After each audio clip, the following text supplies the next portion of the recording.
po sa lahat, being considered young, panalo na po ako dun. And second, maging grand winner, sobra-sobra na po yun para sa akin.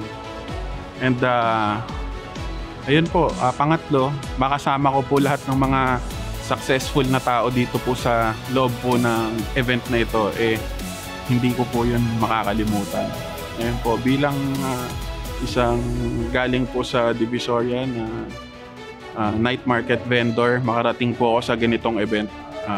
Ayun, sobrang pasasalamat ko po sa kay Mr. Richard Mills and Miss Rebecca Bustamante.